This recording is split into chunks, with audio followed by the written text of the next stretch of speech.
Thank you for listening to 89.1 The Word in Praise. My name is Aaron, and recently I was able to have a chat with Austin French, contemporary Christian artist, who is going to be in town November 14th, 2023, Spring Branch Community Church, along with Danny Gokey and Natalie Layne for the Stay Strong Tour, Danny Gokey's tour this fall. So let's get right into the interview with myself and Austin French. Awesome. How's it going? Man, it's going great. How are you doing? I'm doing great. I'm actually rarely home on a Friday, which is a nice little change for a second. We have a little break on the tour that we're on, and so getting ready to go pick some pumpkins tomorrow with my fam, and just enjoying a beautiful Friday.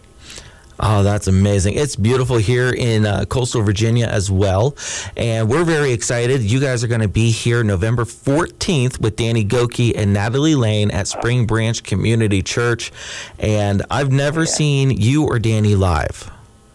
No way. No. We're going to fix that. What's crazy is I have seen the newcomer, Natalie. I did see her live already, and she is amazing. Oh, that's awesome.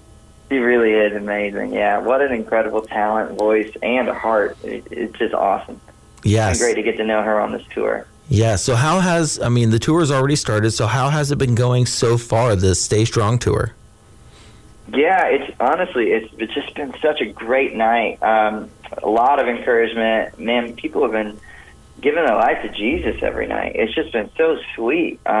Just a lot of power in these nights, and I feel like what Natalie and I and Danny do, we're all really on the same page of why we do what we do and what our heart and mission is. And we're just out there to make an eternal impact for people, encourage people in a hard moment, and bring some joy, bring some hope, and point people to Jesus. And it has been such a sweet tour so far.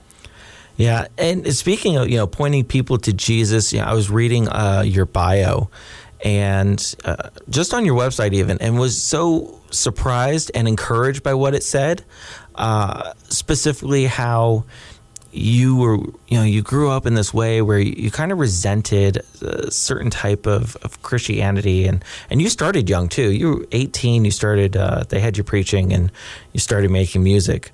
Can you talk to that just a little bit about your walk with Christ and how that's developed? Oh, yeah. Absolutely. It blows my mind that I am a Christian music artist, and I travel around and tell people about Jesus. The way I grew up, I grew up in the church. So my dad was a worship pastor, and it really felt like, I was surrounded by faith. I was surrounded by the Bible stories. I was surrounded by church. I was there every time the doors were open. But to be honest, I hated Christians, and I didn't want to be one, because to me, being a Christian was performing. My dad would pull us into the parking lot, and before we went into church, have the conversation of pull your sleeves down, hide your bruises, hide your scars, put a smile on your face, and let's go to church. And that's what we did. We were really good at performing, and no one knew our life was falling apart. But then it fell too far beyond repair, and my parents split up. And even the pastor of the church that we were going to asked us to never come back again. Oh. And I resented it. I resented my dad. I hated Christians because the best Christian in my life was abusive behind closed doors, and lived one way at home and lived another at church. And I thought all Christians were that way. And I really found out later on in my life that I blamed Jesus for who my dad was. I blamed Jesus for a pastor who didn't want us to come back. I blamed Jesus on rumors about my family around town. And I was so angry and bitter until I was about 13 years old. And I wanted to play the guitar. I went to this music camp, and a guy got on the stage, and he said something that changed my life forever. He said, "Don't judge Jesus on the broken people he came to save, because broken people hurt broken people. But Jesus wants broken people." And that's the moment I realized that I had never really met Jesus.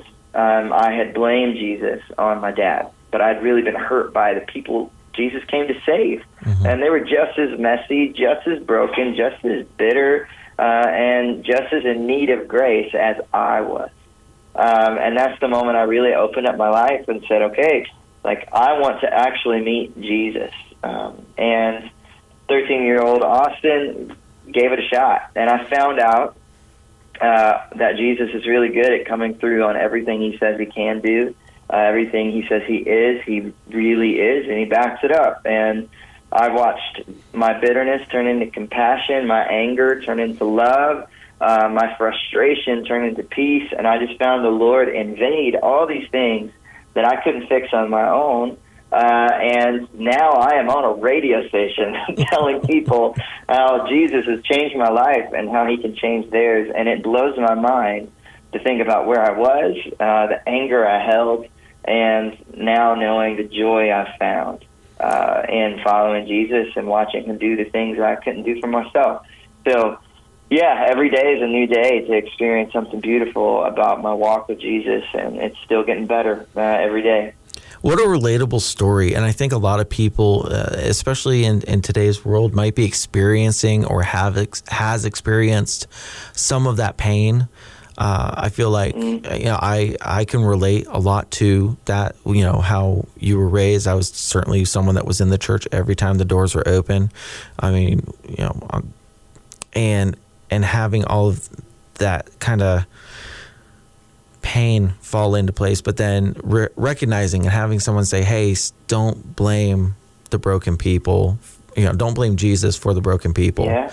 And I think that's really important for people to hear today, especially younger people who maybe at some point has been hurt by the church in some way or form, by people in the church, I should say, not by the church itself.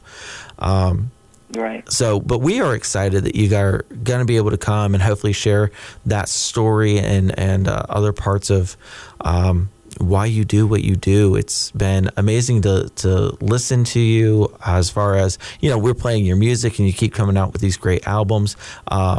Where do you get your, inspiration to write certain songs? I always like to hear the creative process.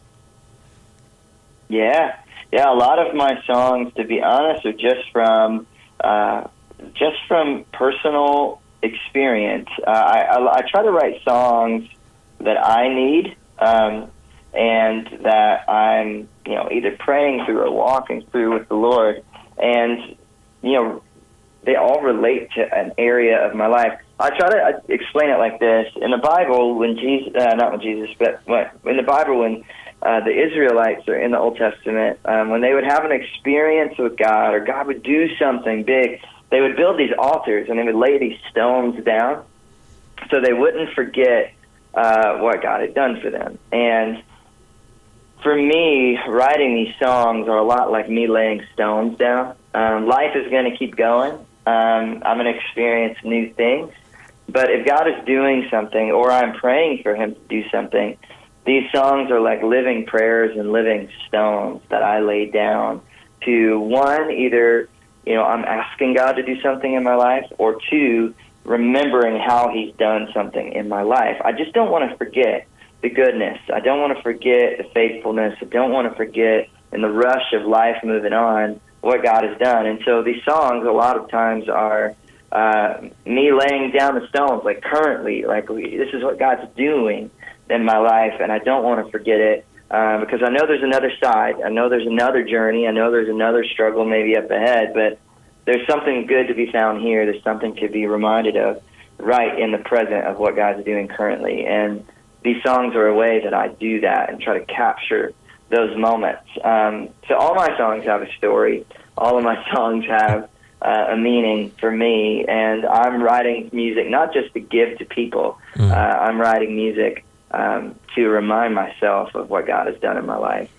God's goodness, which certainly can help us in those dark moments where it'd be very easy to forget about God's goodness. Austin French, thank you so much for coming on and joining us and sharing some of your heart. We are very excited to see you, Danny Gokey, Natalie Layne, all at Spring Branch Community Church on November 14th, the Stay Strong Tour. If you don't have your tickets, please get your tickets. You can get them online. We have links on our website. You can see we are playing the video with Danny Gokey and Austin French too. So certainly get your tickets, be at the show. We'll be at the show. We can't wait to meet you and watch this amazing, incredible show that's coming our way.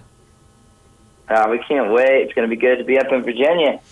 Yes. Austin French, thank you so much. And you've been listening to 89.1, the Word and Praise podcast with Austin French. Again, if you haven't gotten your tickets, it is November 14th, 2023, Spring Branch Community Church at 7 o'clock. Danny Gokey, Austin French, and Natalie Layne, the Stay Strong Tour. You can get information about tickets on our website, thewordinpraise.org. Thank you so much for listening, and check out our other interviews available on Spotify.